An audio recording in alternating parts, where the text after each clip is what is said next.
어느 날 꿈속으로 날아든 예쁜 새 한 마리, 그 새가 진짜로 양촌리에 나타났습니다. 마흔 넘은 노총각 응삼이의 심장을 다시 뛰게 한 그 시절, 가장 순수했던 짝사랑 이야기를 기억하시나요? 응삼이의 기묘한 꿈 여러분 기억하시나요? 전원일기의 감초 우리 응삼이 씨 말입니다. 어느 날 응삼이가 기가 막힌 꿈을 꿨답니다. 빨갛고 파란 예쁜 새 한 마리가 품 안으로 쑥 들어와서는 방긋 웃더라는 거예요. 동네 사람들은 새가 어떻게 웃냐며 비웃었지만 응삼이는 직감했죠. 아, 내 인생에도 이제 파랑새가 오려나 보다 하고요. 양촌리에 나타난 파랑새 나레이션. 그런데 그 꿈이 예사 꿈이 아니었습니다. 용식인의 처제 은주가 몸이 아파 휴학했다가 복학을 앞두고 양촌리 언니네로 놀러온 겁니다. 하얗고 고운 얼굴에 플루트를 전공하는 대학생 처제. 응삼이가 길에서 짐을 들어주며 처음 마주친 순간 머릿속엔 종소리가 울렸습니다. 꿈속의 그 새가 바로 이 처제였던 거죠. 하지만 배운 것 없고 가진 것 없는 농군 응삼이에게 대학생 처제는 너무나 먼 당신이었습니다. 용식이는 서양 피리플루트 배우는데 뭐하러 비싼 등록금을 내냐며 눈치 없이 굴었지만 응삼이는 멀리서 은주가 플루트 부는 모습만 봐도 가슴이 벅차올랐습니다. 사랑하면 정성을 보이고 싶은 법이죠. 응삼이는 몸이 약했던 은주를 위해 참 바람 부는 논밭을 헤매며 밤새 참새를 잡았습니다. 옛날엔 참새 고기가 몸보신의 최고였잖아요. 직접 전해주지도 못하고 용식인의 마당에 몰래 두고 도망치려다 들키고 마는 그 모습 참 못나 보이면서도 얼마나 순수한지 모릅니다. 나라고 왜 안됩니까? 깐 응삼이의 마음을 눈치챈 용식이는 펄쩍 뜁니다. 형, 제발 정신 좀 차려. 우리 처제는 대학생이고 형은 농사꾼인데 말이 돼? 이 말에 응삼이는 가슴이 무너집니다. 왜 나는 안 되냐? 내가 농사꾼이라서? 가진 게 없어서? 그 응삼이의 외침은 단순히 사랑 고백이 아니라 평생 땅만 보고 살아온 성실한 사람의 서러움이 섞여 있어 보는 이들의 마음을 더 아리게 합니다. 결국 은주는 다시 학교로 돌아가기 위해 짐을 쌉니다. 응삼이는 멀리서 떠나는 버스를 바라보며 가슴 한편에 묻어둔 파랑새를 날려보냅니다. 사랑은 이루어지지 않았지만 그 순수했던 마음만큼은 양촌리 들판의 따뜻한 햇살로 남았겠죠. 우리 인생에도 그런 파랑새 한 마리씩은 가슴속에 품고 살지 않으셨나요? 비록 사랑은 떠나갔지만 그 진심만큼은 세상에서 가장 아름다웠습니다. 응삼이의 파랑새 여러분은 기억하시나요? 구독하고 추억 여행 함께해요. 정성 들여 찐 시루떡이 설익었다. 1980년대 종갓집 고삿날, 집안에 흐르던 팽팽한 긴장감의 정체. 미신일까요? 신앙일까요? 떡이 안 익으면 부정 탔다며 목욕제기까지 하던 우리네 어머니들의 간절한 마음. 여러분 혹시 성주고사라고 들어보셨나요? 요즘은 참 보기 힘든 풍경이지만 예전엔 집안의 안녕을 빌며 시루떡을 쪄서 정성을 들이곤 했죠. 오늘 들려드릴 이야기는 1986년 어느 찬바람 불던 날 양촌리 김 회장네 집에서 벌어진 이야기입니다. 그날은 집안의 신령님께 고사를 지내는 중요한 날이었어요. 할머니와 시어머니는 며칠 전부터 몸가짐을 바르게 하고 집안에 부정한 사람이 들지 않도록 문단속까지 철저히 하셨죠. 그런데 둘째 며느리 순영이는 이게 참 답답했나 봐요. 형님, 요즘 같은 세상에 이런 게 다 무슨 소용이에요? 그냥 옛날 풍습이지. 라며 투덜댔거든요. 사건은 순영이가 읍내 아주머니에게 오징어 2마리를 사면서 시작됐어요. 그 오징어를 판 아주머니는 마침 상을 당한 지 얼마 안 된 분이었거든요. 예전 어른들은 복 입은 사람 즉 상중인 사람과 접촉하는 걸 큰 부정이라고 생각하셨죠. 순영이는 아무 생각 없이 그 오징어를 영남이와 몰래 나눠 먹었어요. 그런데 기이하게도 아궁이에 불을 아무리 떼도 시루떡이 익질 않는 거예요. 쌀가루가 그대로 서 있는 걸 본 시어머니는 가슴이 철렁 내려앉습니다. 부정 탔다, 부정 탔어. 터주님이 노여워하신다. 이 할머니와 시어머니는 얼굴이 하얗게 질려 다시 목욕제기를 하러 가시고 집안엔 찬바람이 쌩쌩 불었죠. 순영이는 양심의 가책을 느꼈어요. 정말 내가 먹은 오징어 때문에 떡이 안 익는 걸까? 결국 할머니 앞에 무릎을 꿇고 눈물로 고백합니다. 하지만 할머니는 의외의 반응을 보이세요. 내 시어머니한테는 절대로 말하지 마라. 정성을 쏟아온 사람이 알면 얼마나 속상하겠니? 하시며 며느리를 감싸주셨죠. 결국 아들 용식이가 몰래 설익은 떡시루를 들고 읍내 떡집으로 달려가 고압 증기로 쪄옵니다. 다시 김이 모락모락 나는 떡을 본 시어머니는 그제야 터주님이 노여움을 푸셨다며 환하게 웃으시죠. 사실 시어머니도 눈치를 채고 계셨지만 며느리의 정성과 아들의 마음을 기특하게 여겨 모른 척 넘어가 주신 거였어요. 떡이 익지 않은 게 정말 과학적으로 증기가 부족해서였을까요? 아니면 정말 순영이의 마음가짐 때문이었을까요? 중요한 건 그 떡 한 조각에 담긴 가족들의 간절한 안녕과 서로를 위하는 따뜻한 마음이었을 겁니다. 여러분의 마음속엔 오늘 어떤 정성이 담겨 있나요? 자식 농사 망친 것도 아닌데 배추 농사 망친 게 왜 이리 자식 얼굴 보기 미안한 걸까요? 600평 배추를 헐값에 넘기고 돌아온 어머니의 손에 들린 건 자신의 옷이 아닌 아들의 내복이었습니다. 여러분 안녕하세요. 살다 보면 정말 세상이 나를 억지로 밀어내는 것 같다는 기분이 들 때가 있습니다. 정성껏 키운 배추 600평이 헐값이 되고 애지중지 키우던 돼지까지 갑자기 죽어버린다면 그 막막함을 어떻게 설명할 수 있을까요?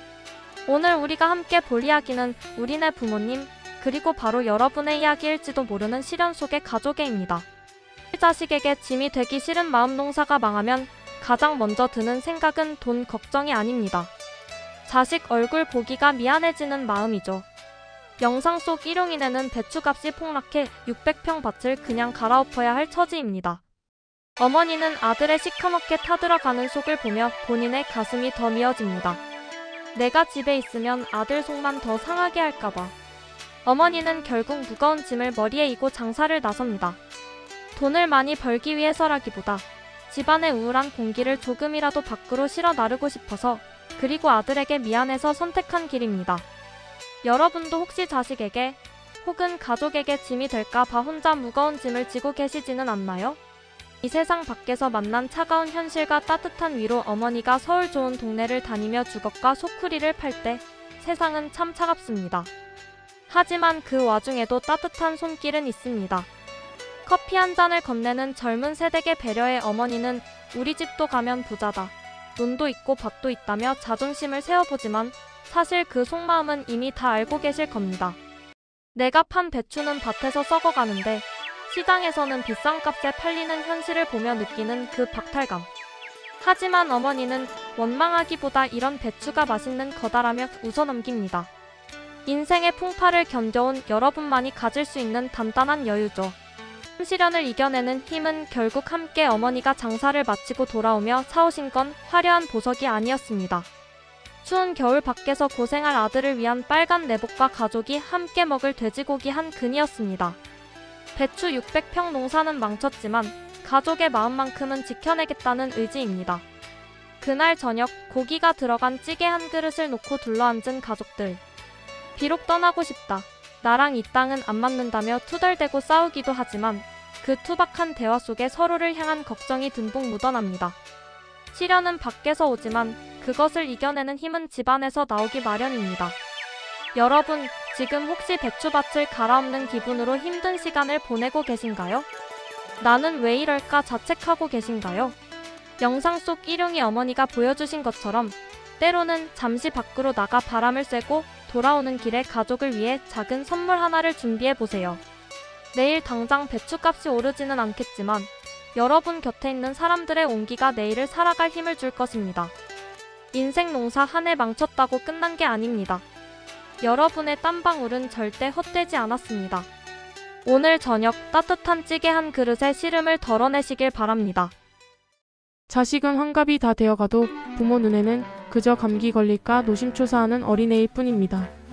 아픈 아들이 미안해서 모실까봐 멀미 심한 노모가 억지로 서울행 버스를 타려 했던 진짜 이유. 80평생 모은 쌈짓돈 10만 원을 건네며 노모가 했던 말. 오늘 여러분의 부모님께 전화 한 통 드렸나요? 안녕하세요. 여러분의 마음을 어루만지는 밤의 편지 DJ입니다. 찬 바람이 옷깃을 파고드는 계절이 오면 우리는 누구나 따뜻한 품이 그리워지곤 하죠. 오늘 사연함에는 이름 없는 한 아드님이 보내주신 이야기가 도착해 있습니다. 환갑을 코앞에 둔 나이지만 여전히 어머니 앞에서는 죄송한 마음뿐이라는 이 남자의 사연. 지금 읽어드릴게요. 어느 날이었습니다. 갑자기 찾아온 몸살 기운에 온몸이 으슬으슬 떨렸죠. 사실 젊을 때 같으면 하루 자고 나면 나을 감기였는데 나이가 들었는지 이번엔 달랐습니다. 며칠을 끙끙 앓으며 누워있는데 문 밖에서 들려오는 어머니의 발소리가 그렇게 무겁게 느껴질 수가 없었습니다. 어머니는 제가 아프다는 소식에 한 걸음에 달려오셨죠. 아범아 어디가 그렇게 아프냐? 열은 좀 내렸냐? 80이 넘으신 노모의 손이 제 이마에 닿는데 그 손길이 너무나 따뜻해서 오히려 눈물이 날 것 같았습니다. 제가 누워있는 방 안의 공기가 너무 무거웠는지 어머니는 아들이 약 먹고 땀 푹 내는 꼴을 보셔야 직성이 풀리시는 모양이었습니다. 그런데 다음날 아침 어머니가 갑자기 폭탄 선언을 하셨습니다. 나 오늘 서울 고모네 집에 좀 갔다 와야겠다. 짐 좀 싸다오. 식구들은 모두 당황했습니다. 차 멀미가 워낙 심해서 평소 동네 밖도 잘 안 나가시는 분이 이 추운 날씨에 웬 서울인가 싶었죠. 알고 보니 어머니는 일용인의 아주머니를 몰래 불러 쌈짓돈 10만 원을 건네셨답니다. 이 돈으로 우리 아들 녹용 한 재만 지어다 주게. 내가 집에 있으면 저 못난 놈이 나 눈치 보느라 편히 쉬지도 못해. 내가 자리를 비워줘야 우리 아들이 다리 뻗고 약도 꼬박꼬박 챙겨 먹지. 평생 자식 뒷바라지하며 아끼고 아껴 모은 그 10만 원. 어머니는 그 돈이 아들의 건강을 살 수만 있다면 전혀 아깝지 않으셨던 겁니다. 본인이 멀미로 고생하며 서울까지 가는 길보다 아픈 아들이 편히 못 쉴까봐 걱정하는 마음이 더 컸던 것이죠. 결국 이 사실을 알게 된 저는 어머니 앞에 무릎을 꿇었습니다. 어머니, 제가 잘못했습니다.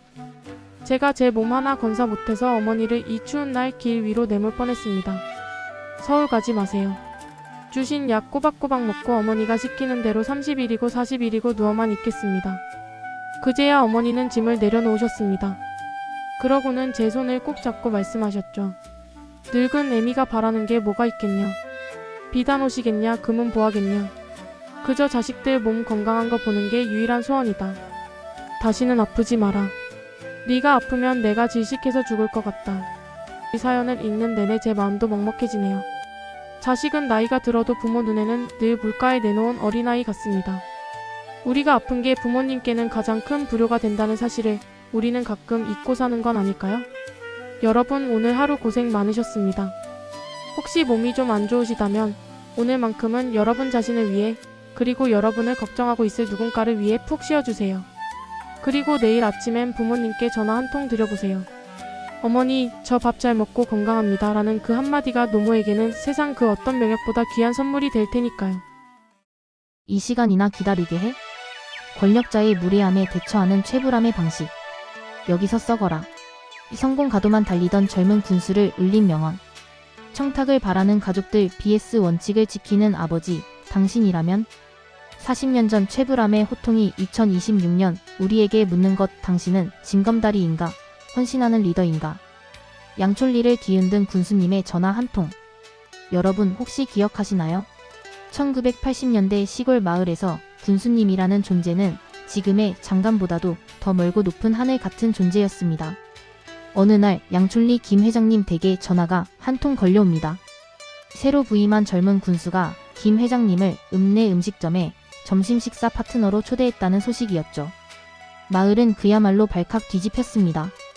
면장님은 차 대기 좋게 길목을 치우느라 분주했고 김 회장님의 가족들은 은근한 기대에 부풀었습니다. 며느리들은 군수님이 젊고 유능하시다니 우리 집 큰애 승진 부탁이라도 해보라며 김 회장님의 소매를 붙잡았습니다. 하지만 김 회장님은 묵묵히 겉옷을 챙겨 입으며 그저 농사꾼 속내나 들으러 부르는 것이겠지라며 덤덤하게 집을 나섰습니다. 이때까지만 해도 이 만남이 큰 가르침의 장이 될 줄은 아무도 몰랐습니다. 2시간의 기다림, 그리고 박차고 나간 자리. 약속 장소인 읍내식당. 김 회장님과 면장님은 약속 시간 전부터 자리를 지키고 있었습니다. 하지만 약속 시간이 지나도 군수는 나타나지 않았습니다. 1시간, 그리고 2시간. 식당 밖에는 유조선 봉생이 뭐니 하는 거창한 시국의 소식들이 들려오고 군수는 다른 일정이 늦어진다는 말만 전해올 뿐이었습니다. 면장님은 바쁘신 분이니 그럴 수 있다며 연신굽신거렸지만 김 회장님의 얼굴은 점점 굳어갔습니다. 결국 2시간을 꼬박 채운 순간 김 회장님은 말없이 자리를 박차고 일어납니다. 주위에서는 조금만 더 참으시지, 군수님 눈에 나면 어쩌려고 그러냐며 말렸지만 김 회장님은 차가운 밥상을 뒤로하고 집으로 돌아와 버립니다. 그가 화가 난 것은 단순히 배가 고파서가 아니었습니다. 사람을 불러놓고 기약 없이 기다리게 하는 그 태도 속에 민초들을 가볍게 여기는 권력의 오만함이 보였기 때문입니다. 이복의 민재군, 이곳은 징검다리가 아니네. 집으로 돌아와 찬밥을 물에 말아 드시는 김 회장님 앞에 뒤늦게 소식을 듣고 당황한 군수가 직접 집까지 찾아옵니다. 군수는 미안한 기색으로 사과를 건네지만 김 회장님은 그를 방 안으로 들인 뒤 아주 뜻밖의 부름을 던집니다. 이복의 민재군. 군수의 이름을 직접 부르며 김 회장님은 서리빨 같은 호통을 시작합니다. 오늘 자네가 나를 2시간 기다리게 한 것은 자네 마음속에 이 고을 사람들을 가볍게 보는 마음이 있었기 때문이야. 젊은 군수는 고개를 숙였습니다. 김 회장님은 이어 전설적인 일가를 남깁니다. 여기를 자네 출세를 위해 거쳐가는 징검다리로 생각하지 말게. 길 닦고 페인트 칠하는 눈에 보이는 성과에만 매달리지 말고 여기서 아주 썩어버리겠다는 각오로 헌신하게. 사람들이 떠나는 곳이 아니라 제 자식 키우며 평생 살고 싶어하는 고장으로 만드는 것. 그게 자네가 할 일이야. 2026년 우리가 잃어버린 진짜 어른의 품격. 이 사연은 단순한 드라마 속 이야기를 넘어섭니다. 2026년 지금 우리 사회는 어떻습니까? 삼성전자의 영업이익 100조를 논하고 비트코인의 폭등에 환호하며 미국이 베네수엘라를 점령했다는 자극적인 뉴스들에 매몰되어 있습니다. 하지만 그 화려한 숫자와 권력의 움직임 속에서 정작 사람에 대한 예의와 지역에 대한 진심 어린 헌신은 어디로 사라졌는지 묻게 됩니다. 김 회장님이 젊은 군수와 막걸리 잔을 기울이며 읊었던 시 한 구절처럼 우리 삶에서 정말 소중한 것은 이름도 없이 쓰러져가는 것들을 향한 애정일지도 모릅니다. 효율과 수익만을 따지는 이 냉혹한 시대에 여기서 썩어라고 말해줄 수 있는 어른, 그리고 그 호통을 겸허히 들을 줄 아는 리더가 그립습니다. 40년 전 전원일기가 던진 이 질문은 오늘날 우리 자산이 얼마인지 보다 우리가 어떤 사람으로 살고 있는지에 대해 더 깊은 울림을 주고 있습니다. 전 재산인 땅을 뺏긴 농부, 그를 살린 건 아내의 낡은 자전거였습니다. 남편이 절망에 빠져 누워있을 때 아내가 무장사를 시작한 감동적인 이야기. 사람의 진심이 땅 주인의 마음을 움직인 순간, 전원일기 최고의 명장면. 여러분 잘 지내셨나요? 오늘 밤엔 우리네 부모님 세대의 눈물과 웃음이 서린 이야기 한 조각을 가져왔습니다. 1987년의 어느 봄날, 양촌리 마을로 함께 가보실까요? 제목은 고마운 아내입니다. 농부에게 땅은 무엇일까요? 단순히 곡식을 심는 흙이 아니라 자식의 학비이자 부모의 약값, 그리고 내일의 희망 그 자체입니다. 그런데 일용이에게 청천벽력 같은 소식이 전해집니다. 평생 소작을 주던 박주사 어르신이 갑자기 농가 밭을 다 내놓으라고 한 것이죠. 사실 박주사 어르신에게도 사연은 있었습니다. 과거 농지개혁 때 큰 손해를 봤던 기억 때문에 혹시라도 이 땅이 소작인 땅이 되어버릴까 하는 자라보고 놀란 가슴이 소뚜껑 보고 놀란 격이었죠. 일용이가 자기 논처럼 정성을 다해 가꾸는 걸 보며 오히려 이러다 정말 일용이 논이 되겠구나 싶은 묘한 불안감을 느낀 겁니다. 사람의 마음이란 참 간사하고도 복잡하죠. 일용이는 그날 이후 모든 의욕을 잃었습니다. 내가 뭘 잘못했다고. 흉년에도 도지 한 번 밀린 적 없고 겨울마다 리어카로 흙을 날라 객토를 하며 정성을 쏟았는데 돌아온 건 나가라는 통보였습니다. 일용이는 방에 입을 쓰고 누워버립니다. 가장이 무너지자 집안 공기가 차갑게 가라앉습니다. 밥숟가락을 드는 손이 천근만근이었을 겁니다. 하지만 그 곁에는 복길 엄마가 있었습니다. 그녀라고 왜 속상하지 않았겠어요? 새집 지어 이사가는 이웃을 보며 부러워하던 평범한 아내였지만 진짜 위기가 오자 그녀는 눈물 대신 자전거 페달을 밟기로 결심합니다. 복길 엄마는 이웃집 하우스에서 팔지 못하고 묻어둔 무 7접을 발견합니다. 버릴 거면 저 주시고 팔리면 돈 드릴게요. 그녀는 체인도 제대로 돌지 않는 낡은 자전거를 빌려와 직접 고칩니다. 그리고 그 무거운 무를 싣고 장터로 향하죠. 무 사세요. 바람 하나 안 든 맛있는 무예요. 가느다란 목소리가 장터의 소음 속에 묻히지만 그녀는 멈추지 않습니다. 아침에 나가 해가 져야 돌아오는 길. 일용이가 기름값도 안 나온다. 창피하게 무 장사냐며 구박을 해도 그녀는 웃습니다. 그냥 놀면 뭐해요. 돼지라도 한 마리 사려면 벌어야죠. 이 모습을 멀리서 지켜보던 사람이 있었습니다. 바로 땅 주인 박주사 어르신이었습니다. 그는 보았습니다. 남편이 주저앉아 있을 때 가정을 지키기 위해 얼굴에 흙먼지를 묻혀가며 자전거를 타는 그 여자의 뒷모습을요. 영감님은 깨달았습니다. 아, 저런 아내가 있는 집이라면, 저런 정직한 땀을 흘리는 사람들이라면 땅을 믿고 맡겨도 되겠구나. 결국 영감님은 일용이를 부릅니다. 그리고 뜻밖의 말을 건네줘. 자네 안 사람을 믿고 내가 논 새맞이기를 더 얹어주겠네. 자네 안 사람이 참 대단해. 복길 엄마는 물을 팔아번 돈으로 새끼 돼지 2마리를 사옵니다. 일용이는 돼지값 떨어지는데 왜 샀냐며 투덜대지만 얼굴에는 어느새 미소가 번집니다. 떨어지면 오를 때도 있겠죠. 훔쳐온 거 아니니까 안심해요.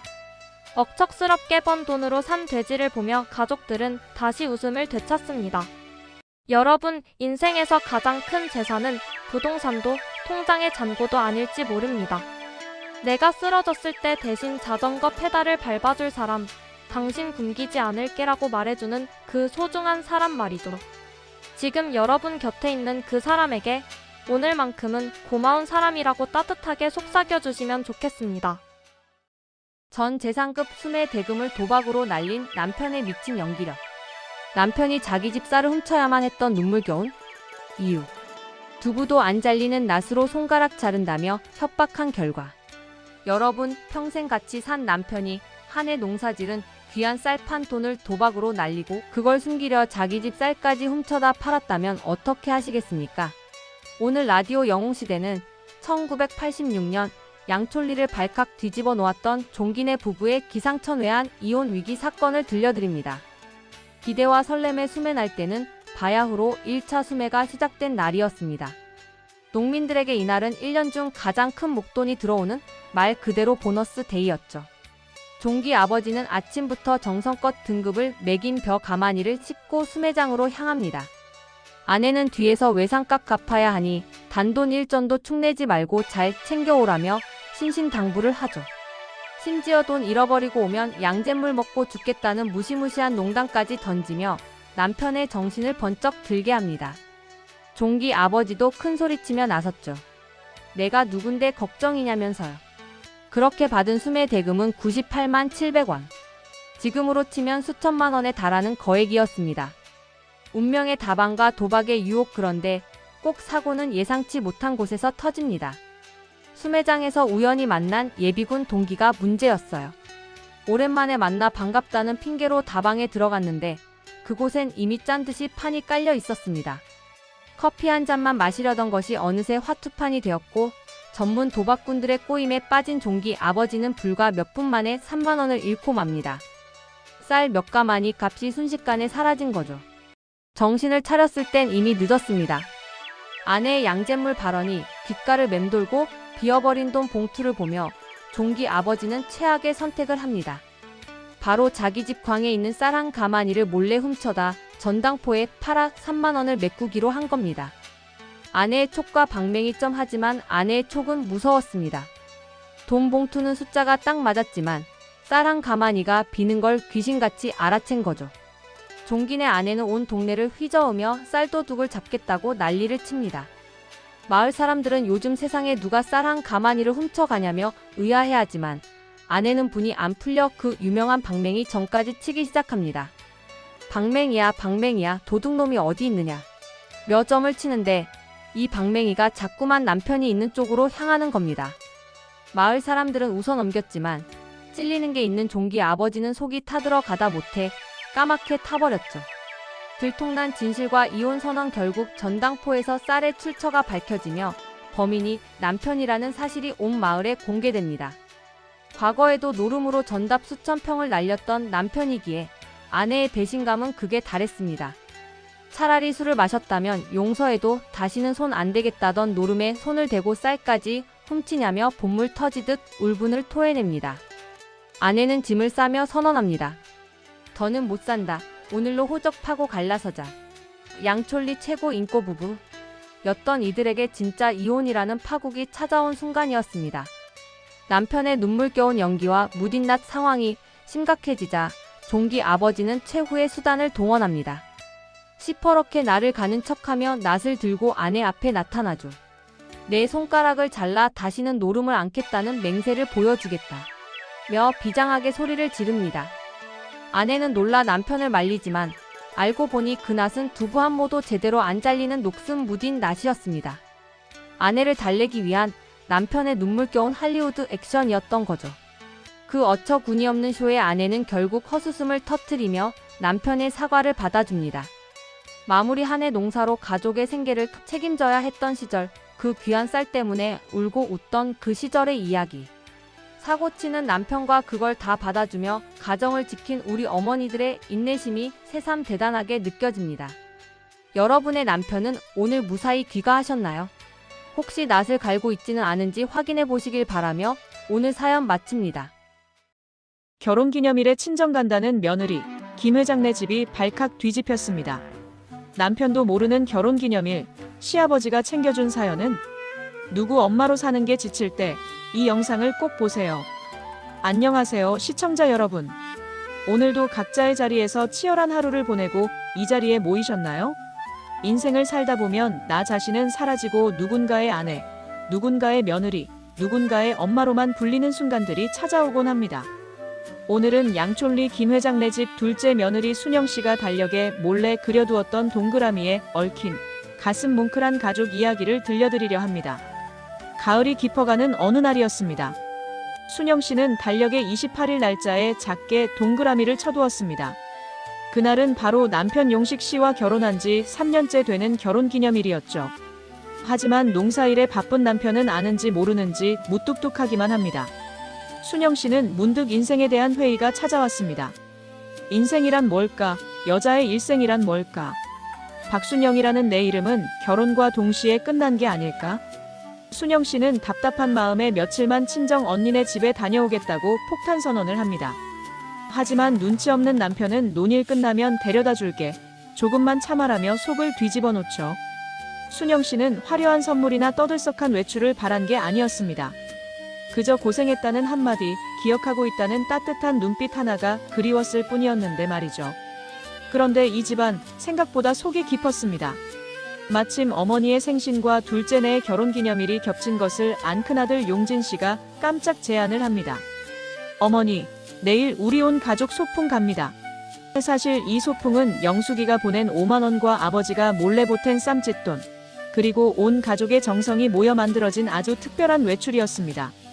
어머니는 바쁜데 무슨 소풍이냐, 돈 아깝다며 손사래를 치셨지만 내심 자식들의 배려에 입가에 미소가 번지셨죠.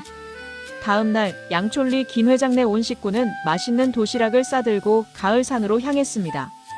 알록달록 단풍 아래에서 보물 찾기도 하고 수건 돌리기도 하며 어린아이처럼 즐거워했습니다. 특히 보물찾기 1등을 차지한 어머니의 환한 웃음은 가을 햇살보다 더 빛났습니다.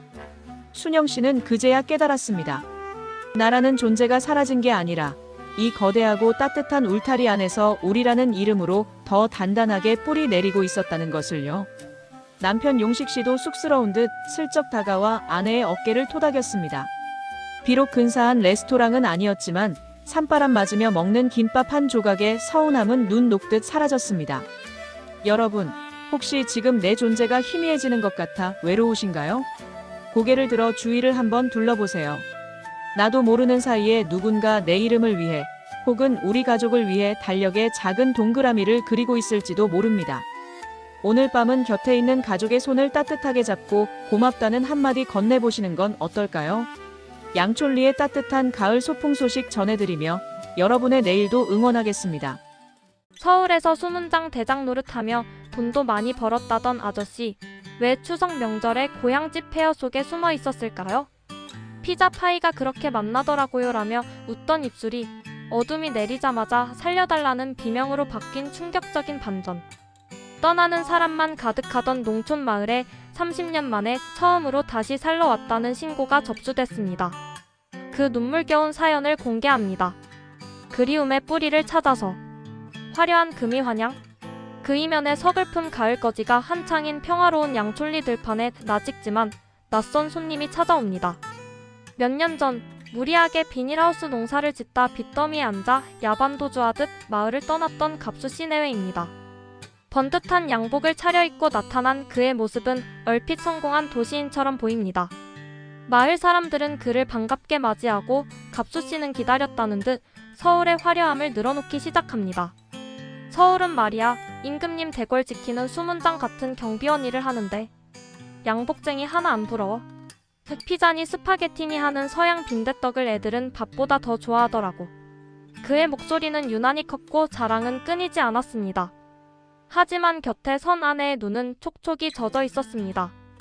그 자랑은 사실 고향을 버리고 떠났던 죄책감을 덮으려는 가련한 몸부림이었기 때문입니다.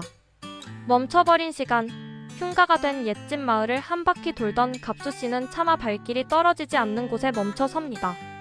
바로 자신이 나고 자랐던 옛집입니다. 주인이 떠난 집은 불과 몇 년 사이에 흉가로 변해 있었습니다. 지붕은 주저앉고 마당엔 잡초가 사람 키만큼 자라 있었죠. 그는 한참을 멍하니 바라보다가 그때 싹 허물어버리는 건데 라고 툭 내뱉습니다. 하지만 그 말은 미련을 끊기 위함이 아니라 차마 볼 수 없을 만큼 아픈 진심의 반어법이었습니다. 막차 시간이 다가오자 갑수 씨는 안절부절 못하더니 순식간에 사라져버립니다. 아내는 울음을 터뜨리며 김 회장 댁에 도움을 청합니다. 우리 양반 서울 가기 싫어서 도망친 거예요. 하루 종일 서울 좋다고 떠들더니 속은 이미 다 타버렸던 거예요. 횃불 아래 드러난 농부의 진실 김 회장 채불암과 마을 청년들은 횃불을 들고 온 동네를 뒤지기 시작합니다. 결국 그를 찾아낸 곳은 아무도 살지 않는, 전기도 들어오지 않는 그 폐허 같은 옛집의 차가운 방 안이었습니다. 어둠 속에 웅크리고 앉아있던 갑수 씨는 비춰지는 불빛에 얼굴을 가리며 오열합니다. 나 좀 내버려둬요. 나 여기서 그냥 살란 말이야. 그는 5년 동안 서울 경비실 안에서 겪었던 고통을 쏟아냅니다. 서울은 다 좋은데 숨이 안 쉬어져. 비가 오면 못자리가 걱정되고 우박이 오면 과수원이 걱정되는데 서울 콘크리트 바닥에선 내가 할 일이 없어. 나는 뿌리 뽑힌 나무야. 여기서 죽어도 좋으니 나 좀 그냥 둬. 평생 흙의 숨소리를 들으며 살았던 농부에게 도시의 편리함은 영혼을 갉아먹는 화려한 감옥일 뿐이었습니다. 30년 만의 기적, 다시 돌아온 자해 신고 갑수 씨의 진심을 확인한 김 회장과 용진은 결단을 내립니다. 그를 다시 양촌리 사람으로 받아들이기로 한 것입니다.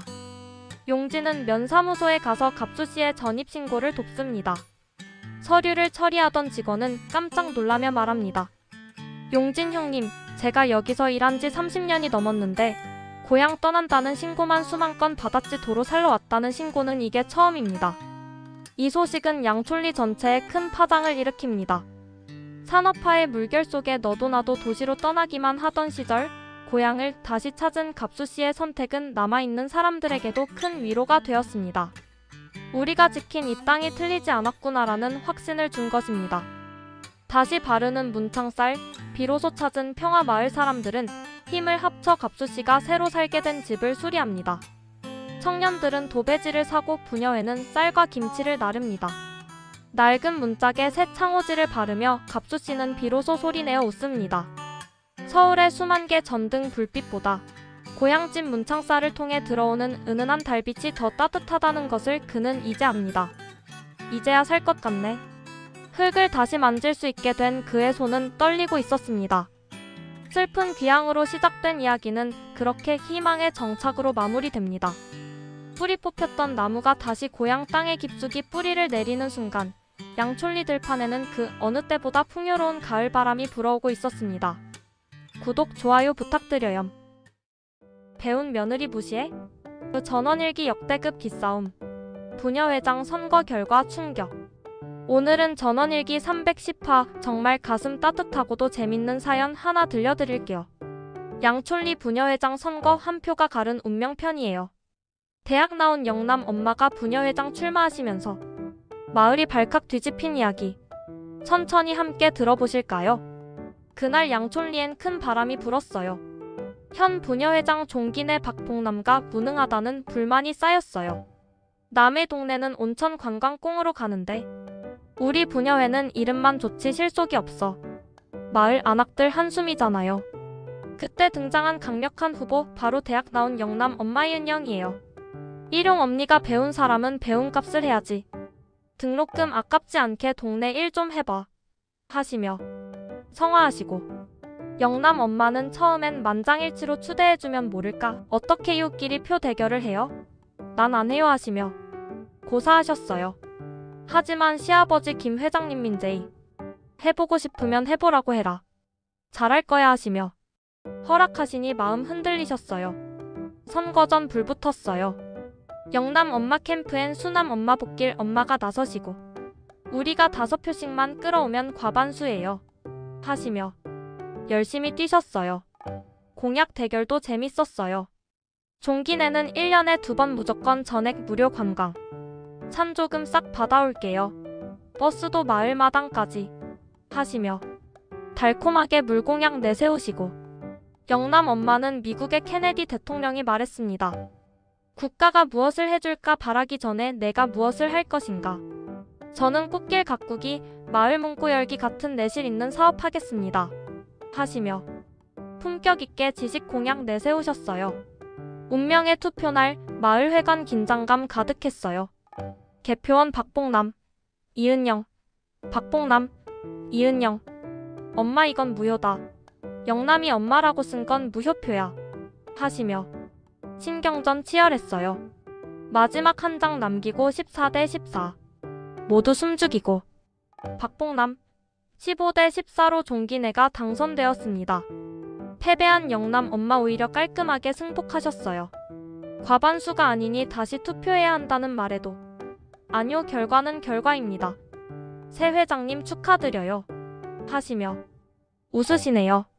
집에 돌아오신 영남 엄마를 가족들이 위로하시고 김 회장 부인이 네가 되고 종기내 떨어졌으면 얼마나 어색했겠냐, 차라리 잘 됐다 하시며 다독이셨어요. 어르신들 한 표 차이로 뒤바뀐 선거. 영남 엄마 품격 있는 승복 모습. 그 시절 마을 이웃 사촌들 정말 따뜻했죠? 배운값 하려 애쓰던 영남 엄마 생각나시죠? 건강 챙기시고 내일 또 좋은 사연으로 만나요.